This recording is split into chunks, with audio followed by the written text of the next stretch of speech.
Welcome back to eXp Realty Minnesota. I'm your host, Justin Campbell, and today we're going to take a look at the weekly market activity report brought to you by the Minneapolis Association of Realtors. I'll start this video off with my personal experience that I've had in the previous 7 days. I'm getting quite a few calls from other agents with properties listed near mine, and they are having concerns that their home is possibly overpriced because they're just not getting enough showings. My response to this question, both to other real estate agents, customers, and clients, is that it was a very volatile election cycle, and now we are post-election, and so hopefully we'll see a little bit more normalization and higher activity on the buyer side. In most markets, you can expect to get around 15 to 20 showings to net you an offer on a property. Getting to that 15 to 20 showings is proving a little bit difficult and is taking a little bit longer as buyers are less inclined to shop based on interest rates and that previously discussed anticipated volatility. Obviously, in Minnesota, most years, October, November, December, are going to be our slowest sales month. And so that's why it's important to look at the data from previous years. So let's jump into the report. Keep in mind this data is a trailing report, so it's about a week behind to get all the data pulled together. I'll start off with millennials, people ages 28 to 43, making up the largest share of home buyers nationwide, according to the National Association of Realtors 2024 Home Buyers and Sellers Generational Trends Report. Millennials comprise 38% of buyers in transactions that occurred between July and June, up 28% for the previous 12-month period. Meanwhile, baby boomers, who held the top spot among homebuyers last year at 39%, came in second place, accounting for 31% of all purchase transactions. Let's take a quick summary of what we're going to discuss in today's report, looking at the data we have in the Twin Cities region for the week ending in October 26. New listings increased 10% to 1,112. Pending sales increased 20% to 840. Inventory increased from 9.9% to 10,239. Median sales price increased 2.4% to $380,000. Days on market increased 14.7 to 39 days on the market. As you can see, all this data is indicating more listings on the market, more pending activity, along with an increase in overall sales median price. This is really great news for sellers and buyers who are holding off in the market with increased inventory, and now is a really great time to get in there while competition is still relatively low. Let's dive into all this information.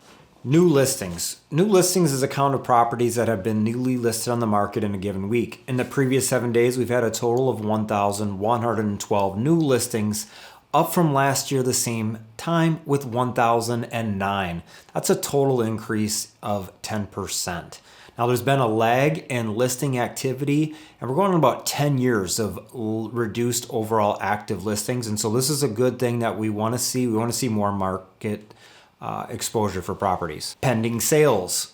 A count of properties on which offers have been accepted in a given week. For the time period, there was a total of 840 pending listings, up last year of 700, and that's an increase of 20%. So obviously, as we're seeing more homes coming on the market, we're going to be seeing more pending, and we want to make sure that these two numbers are fixed, because if they're not fixed, we're going to start seeing a reduce in overall median price. Inventory of homes for sale. The number of properties available for sale in an active status at the end of a given week. We wrapped up this time period with a total of 10,239 active listings, up from 9,320 in the previous year, an increase of around 10%.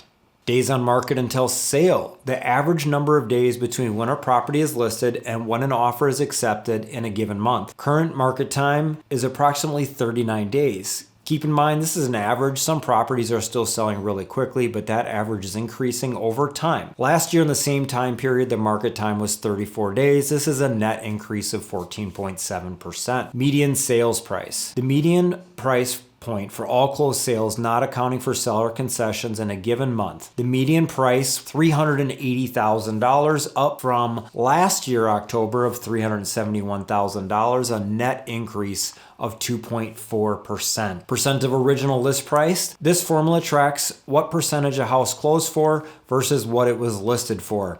The previous month, we're at 98.5%, down from 99.3% the last year, a decrease in list to net housing affordability index.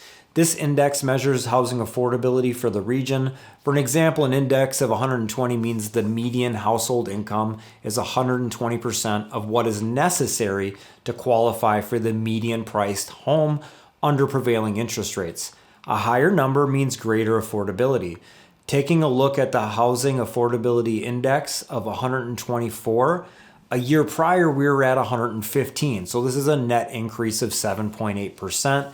This is a good indicator for buyer affordability as many Americans have been squeezed in the wallet.